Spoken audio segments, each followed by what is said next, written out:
Hello everyone, it's RiverBendSurvival again. Today we're going to get into some options. I've had a fairly good response to this video series. I've gotten a great many, I've gotten a good number of comments asking about weapons. And I think I've upset some people when I said the things that this series is not going to be. As I did express, we will talk about weapons in this series. I was also asked a question, and it just dawned in my head that I was asked this. People have noticed that I look off this way a lot when I'm shooting a video. I don't do a script. So I'm thinking about, as I'm doing the video, I'm thinking about what I'm going to say, and all the weapons that I'm talking about, or going to be talking about, are lined up over here. So I'm glancing over at the weapons, trying to decide what I want to say about them. The gist of this, the comments I've been getting was, people wanted small arms combat training, which I'm not going to teach on a video. And people want to learn more about weapons, and I will teach some of that, but I'm not going to get into specifics on each weapon. I had 8 or 9 maybe people that sent me comments. Actually, they were all in private message, as a matter of fact, or 2 were by email. Sent me comments that said it's easy to be ready for what they called shit hits the fan. If you have unlimited money to buy AR-15s and chest battle rigs. First of all, I don't have unlimited money. Second of all, it took me a while to get those things. And the next thing is that has actually, those comments have led to how I'm going to do this series of videos. So my goal is, I may do it in one video, depends on how long I talk about each setup. I'm going to go through some stages of weapons, categories. Here's the most important thing, though. One of the most important things about this subject matter, because I had 2 people that were, wow, they were really anti-gun, and that's fine, that's their right. The point here is, though, that as I put it in mind, when the sirens stop, it doesn't matter what you think about guns. It doesn't matter at all. Nobody cares what you think about guns. What does matter is what the bad guys think about guns. If they have guns and you don't, you lose. Period. That's the end of that. There's no more to that statement. If everything is collapsed for whatever reason, and you're the only, and you have stuff, and somebody with guns wants your stuff, they're getting your stuff. And stuff could be anything. Anything that they want to take from you or yours, they're going to get because they have the guns. So if you're super anti-gun, obviously this is not a series for you. But if you're on the wall about guns, just think about that. Let me get set up for the first setup that I'm going to show, and I'll walk it up through the ladder. If I need to split this video, then I'll split it out into part 2 or part 3. I'm not going to do a whole new intro. Be right back with you. There's a whole lot of trouble coming. The cartoon killers and the rank of the clones. Stack heels kicking a rhythm of social circumcision. I can't close the closet on a shoebox full of bones.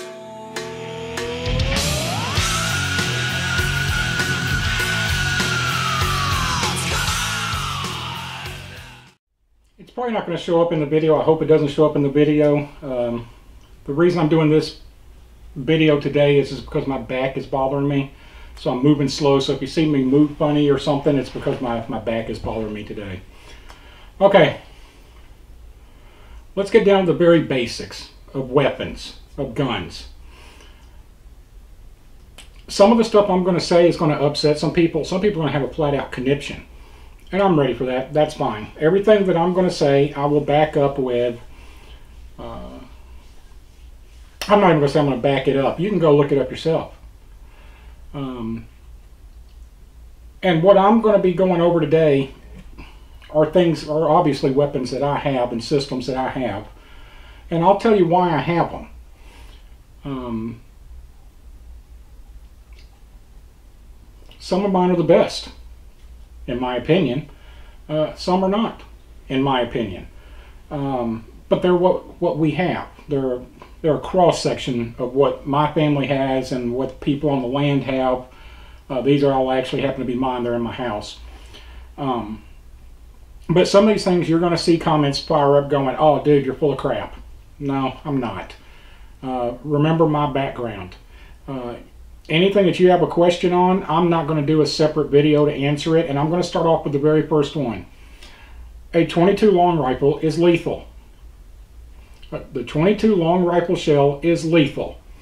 The U.S. military and some other militaries around the world, and look it up on a video if you want to, have proven that a 22 long rifle is lethal at over 400 yards. Are you going to hit somebody at 400 yards with it? Probably not.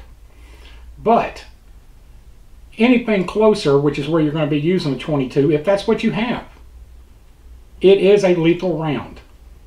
It does not have great stopping power. Matter of fact, it has very little stopping power. It does not have, it's not going to blow holes. It's not going to do different things. But if it's what you have, it's better than nothing. I promise you, without exception, if you're the bad guy, you're the aggressor, and somebody starts hitting you with 22 rounds, you are going to know that you're in the wrong place at the wrong time. So we'll start with the most basic of basics. This one here happens to be my wife's favorite sidearm. It is a 22 long rifle single action revolver. She loves this gun. She does not have strong wrist, so she does not want a gun that's going to bounce a lot. It's a fairly heavy weapon. It's perfect for her.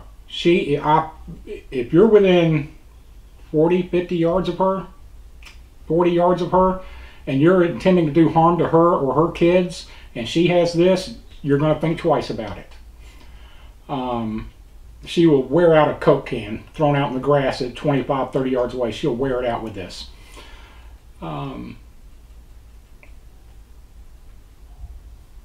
This is a good option. This is a cheap gun. I don't know. You can probably pick these up used for $100 all day long.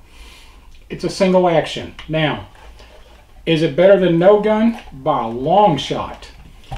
Downsides to it? Really no stopping power. Incredibly long time to reload it because you have to flip the cylinder, pop each round out, put a new one in, each spin shell out. It's just like on the old westerns. You have to remember to cock it between each time you shoot it. For her, because that's the weapon she uses, she doesn't think about it. She just cocks and fires, cocks and fires. Somebody like me that does not use one of these very often, that would mess me up. It is a lethal round. It's not the one I would prefer for anybody. It's not the one that I would prefer, and it's obviously not what I carry. But that leads to the next one. You've seen a number of these that I have in different videos. This is the high capacity 9mm. People are going to go 9mm sucks. 9mm was designed as a round that was designed by the Germans for boar hunting. It was designed to kill boars. If it kills boars, it kills people. They use the 9mm to this day in various weapons. The Israelis use 9mm. The U.S. military used 9mm for a while. Upside to this, high capacity, rapid fire. It is a hole puncher. It will punch holes through people like there's no tomorrow. Not a lot of stopping power. But when you can hit somebody 16 times with it, 15 in the mag and 1 in the chamber, well, when you can fire off 16 rounds at someone with this, they don't want to have any part of it. This is the weapon that I love. This is the weapon, these are all I have. With all of my rigs, these are what I have. Vehicle, this is it. This is what I use. It also happens to be the weapon of everybody, well, the guys up at the land. Everybody uses the 9mm. One of those reasons is because the ammunition is interchangeable for us. These are a bit more expensive, obviously. Depends on what you get. You can pick them up used for $300 or $400. I've seen them all the way up to $2,000 if you want to spend that much on a 9mm pistol. I have various holsters with different setups. This is the one from the opening clip. The one I'm holding in my hand is the one from the opening clip. It's just a thigh holster. So with this, you can just take a handful of extra shells and drop them in your pocket.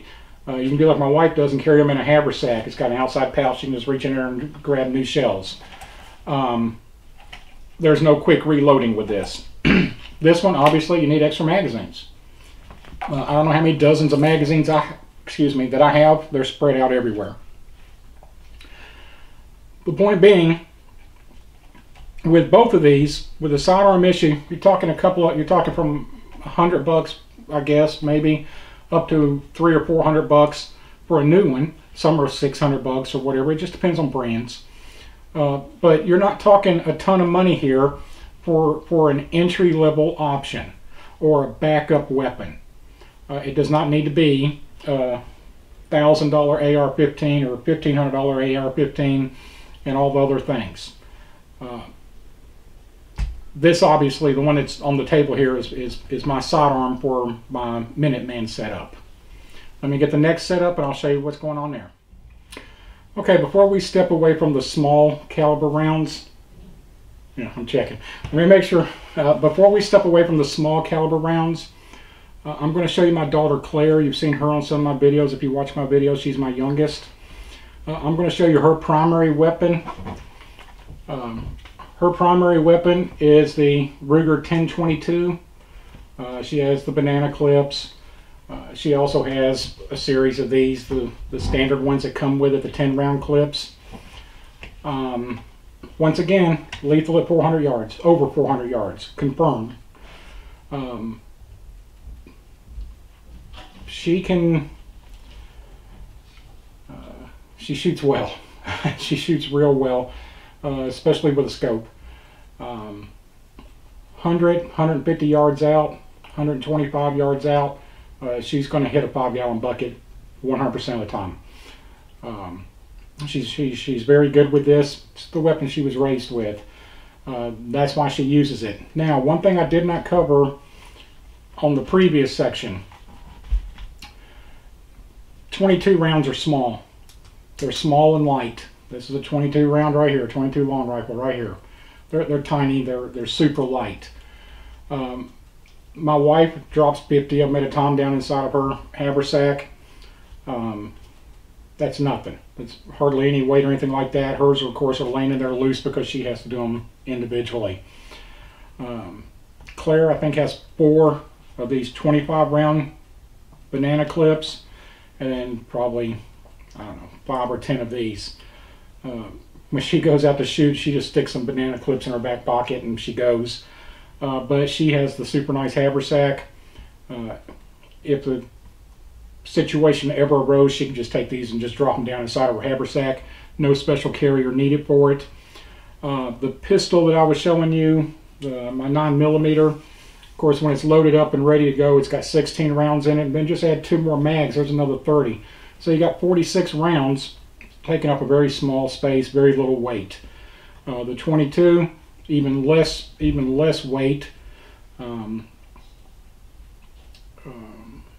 You know, she can carry 2 banana clips and have more rounds than I do, and a lot less space and a lot less weight, if it's a consideration of yours. However, back on topic here, for when the sirens stop, this is a very good weapon. Me personally, once again, personal opinion, nobody makes a better 22 rifle than the Ruger 1022, a stock rifle that you just buy off of a shelf. You can get the bull barrels and different stocks and stuff like that for them, and I have some different options for it, but this is hers. This is the way she likes it, so that's the way it stays. Great option, great option. Also a very good option for hunting small game if the need arises. Extremely accurate, extremely dependable. Let me get set up for the next ones, and now we're going to go into the more of a military style weapon systems.